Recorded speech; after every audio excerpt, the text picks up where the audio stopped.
Kapag nakita natin, ate po siyang pinipiga. Minsan na hindi naman po siya napapasok ng ating insecticide. Dahil yan ay nakabilot sa dahon. Gagawin yan, magtitiis siya na hindi po kumain.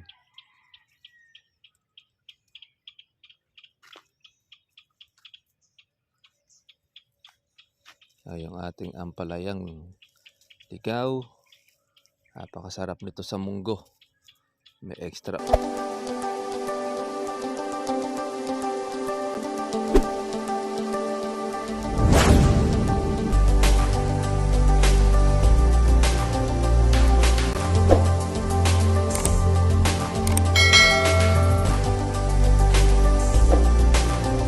Morning sa inyo mga katribya at welcome sa aking YouTube channel. Isang mahamog na umaga. Mo sa atin, tumambad ngayong umaga mga katribya. Ayan, no. Itong hamog. Yan po ay napakaganda po sa ating kalamansi.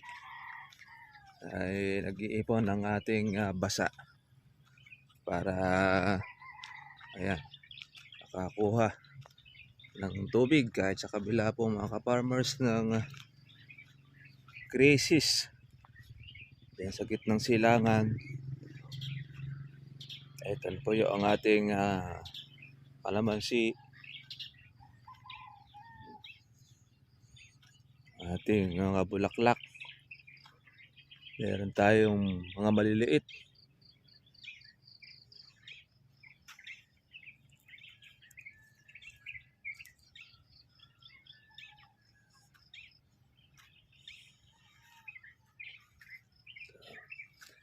Napakaganda po noong hamog sa umaga. Ayan, o. Unti-unti basa po yung ating dahon. Mabilis lang din po mga ka-farmers po na matuyo ang ating lupa sa tindi po ng init ng panahon.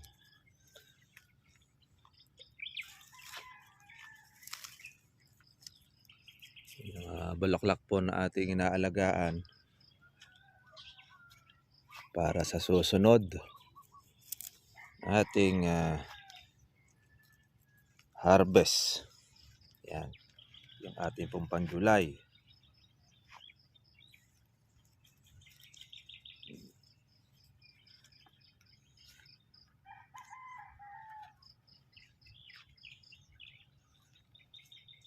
Ito hindi pa po tayo humihinto ng ating pag-i-spray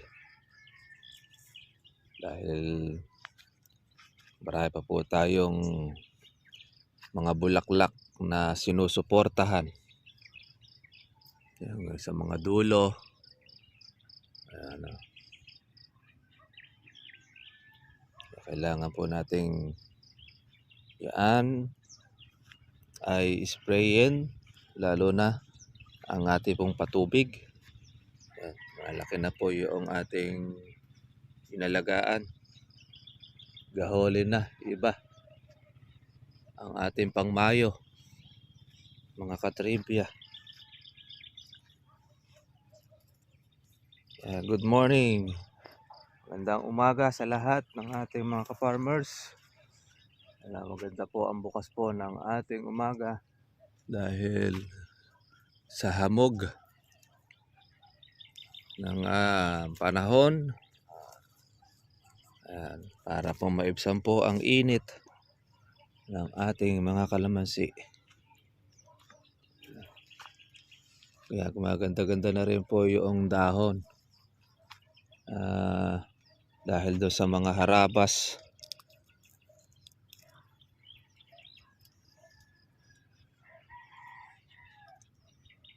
Sa ating kalamansi.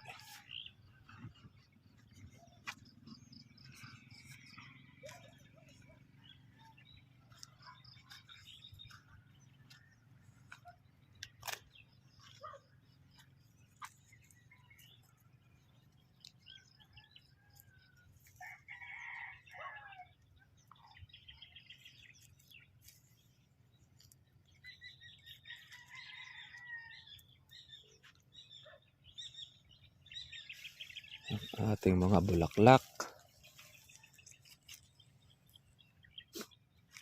Iba dyan mga tagtag na. Hindi pa po natin siya pa pwedeng hintuan, mga ka-farmers, sa ating pag-i-insecticide. Dahil marami pa pong mga umaatake sa ating kalamansi.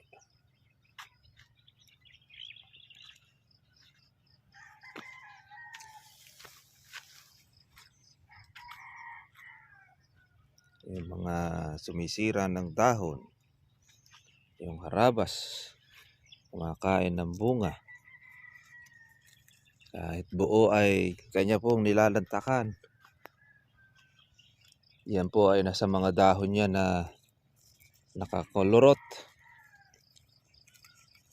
Kapag nakita natin, ate po siyang pinipiga. Minsan na hindi naman po siya napapasok ng ating insecticide. Dahil yan ay nakabilot sa dahon. Gagawin yan, magtitiis siya na hindi po kumain.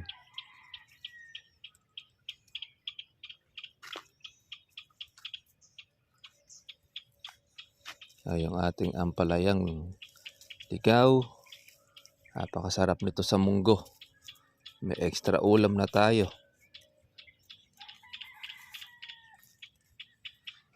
Kinukuha lang po natin siya na huwag dumami, lumago. Ating siyang inaagad sa sanga.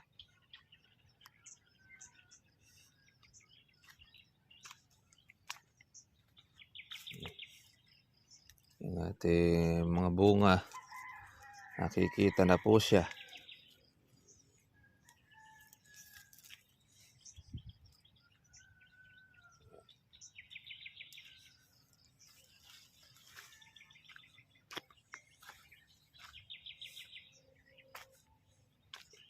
Yung bulaklak. Mga isang linggo pa tayo uli ay magtutubig, mga katribya, sa ating kalamansi.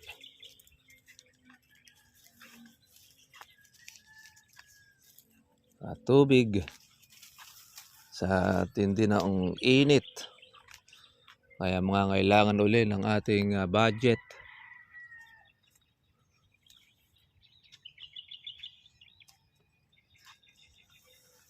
Sa ating bulaklak at bunga.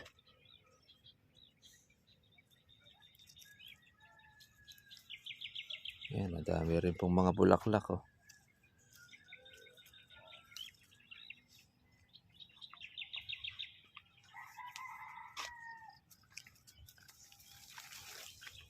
Good morning, good morning.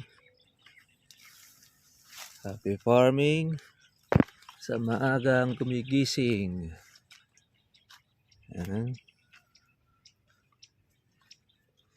Yung mga bulaklak natin, yung mga sumusulpot.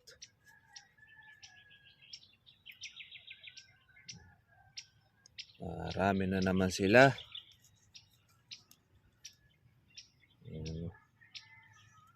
Ang ating alagaan. Kahit po yan ay medyo madalang ng konti, pero pagka yan ay makatuloy, marami rin yan, mga katribya. Ayan o.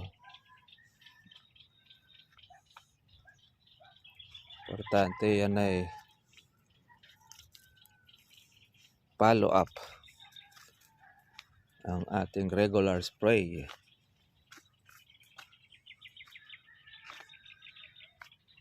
Mga bulaklak natin.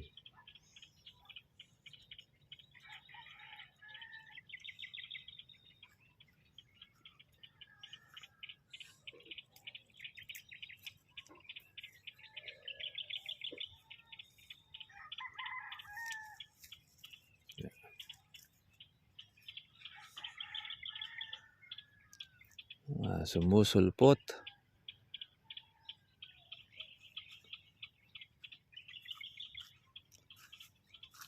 At siya ay mga makatuloy.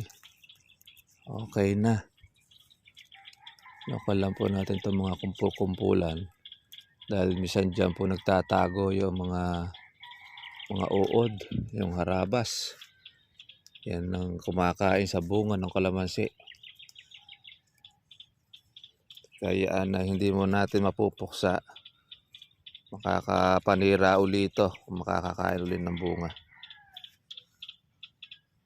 Kaya tiyagaan lang mga ka-farmers ang ating pong alaga. Talagang matibay ng bunga ng kalamansi natin. Kaya patuloy pa rin natin siyang inaalagaan. Yung damo natin ay patay na.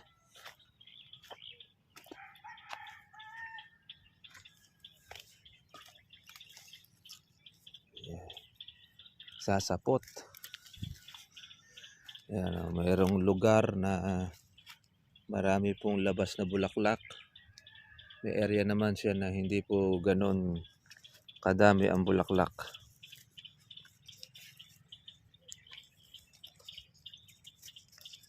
Yan, yung mga dulong mga nasira ng mga uod, lalabasan uli yan mga farmers po ng another na bulaklak.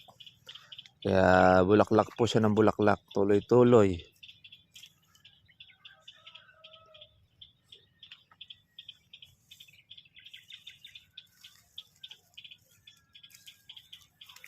Marami rin talaga tayo magiging gastos sa ating kalamansi.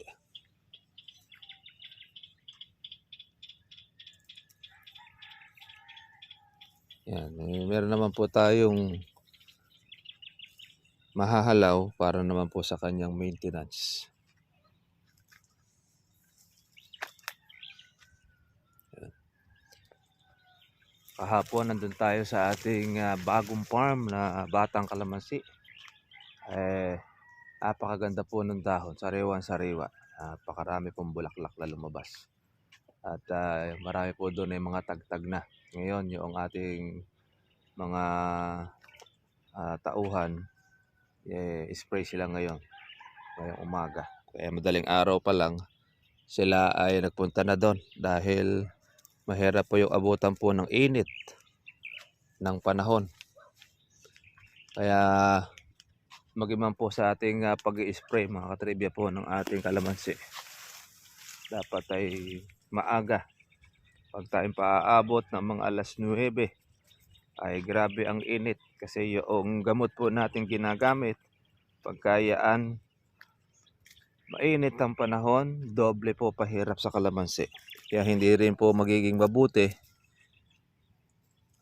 magsasaper ang kalamansi ninyo kapag po mainit kayong mag-i-spray.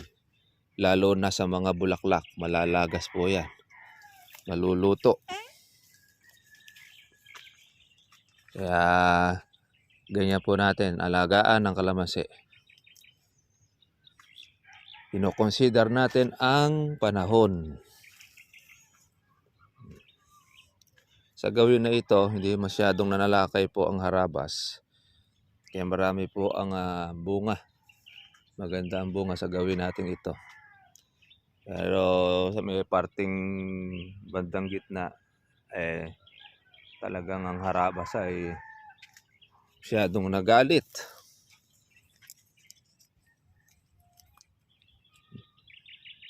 Ngayon, mahamog pa rin mga katribya.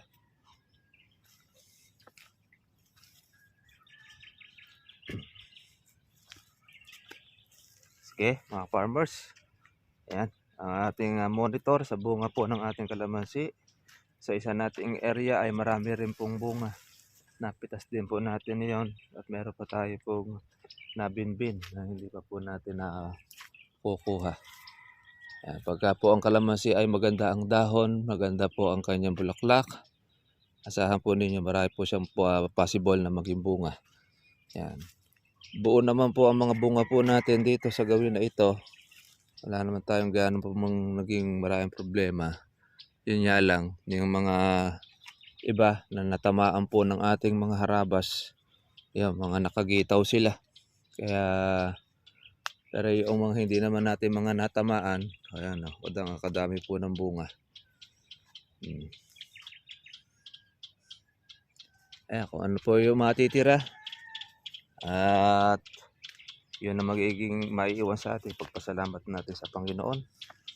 At least po, nasulit naman po itong ating alaga kahit na chargeable spray ang ating pong gamit. Marami naman po tayo mga katribya po na matitira pa ng ating bunga. Sige, God bless po sa inyo lahat. Kita na po tayo po bukas para po sa monitoring natin sa ating pong mga alagang kalamansi.